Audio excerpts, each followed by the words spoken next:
Mirë se vini në kanalin tim Tea Tarot. Sot do të shikojmë energjinë e përgjithshme të tarotëve. Për lexime personale, më kontaktoni në Instagram Tea Tarot 2025. Dhe fillojmë me energjinë e përgjithshme. Ç'na thon tarot për sot? Kjo energji nuk rezonon me të gjithë, sepse është e përgjithshme. Dhjeta e shpatave. Dhjeta e shpatave tregon që dy persona, ju të dy persona, që janë shumë të dashuruar dhe bëjnë një takim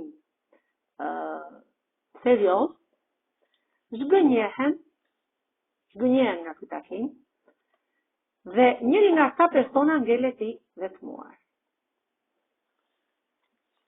Por thot, shumë shpejt, ju do të merrni një lajm nga ky luftëtar i kupave, që do të jetë një lajm i cili do të nxjerrë në pa pjesën e një mashtrimi, pjesën e një personi që ju ka manipuluar.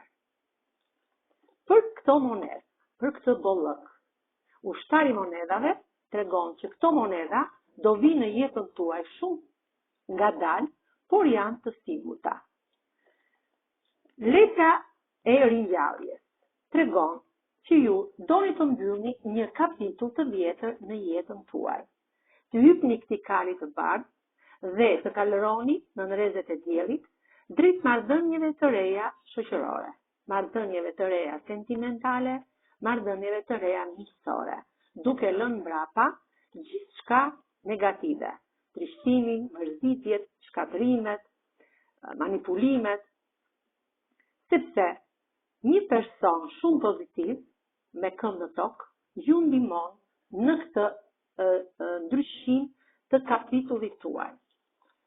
Letra e botës është një letër e një mbylljes së një cikli. Pra, mbyllet një cikël në jetën tuaj dhe hapet diçka e re në botë. Suksesin e sigurt ju e keni sot në botë. Do të merrni një lajm shumë të mirë në pjesën e bollokut. Në këto ahaz, hapet kjo dritare dhe ju merrni në dorën tuaj këtë lajm fantastik për pjesën e bollokut, për pjesën e monedave.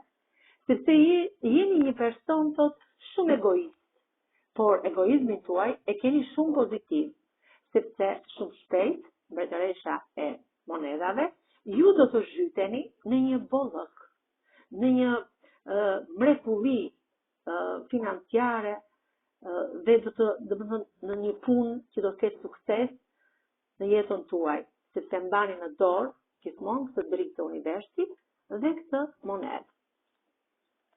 Kjo ishte energjia e përgjithshme e tarotëve për ditën e sotme.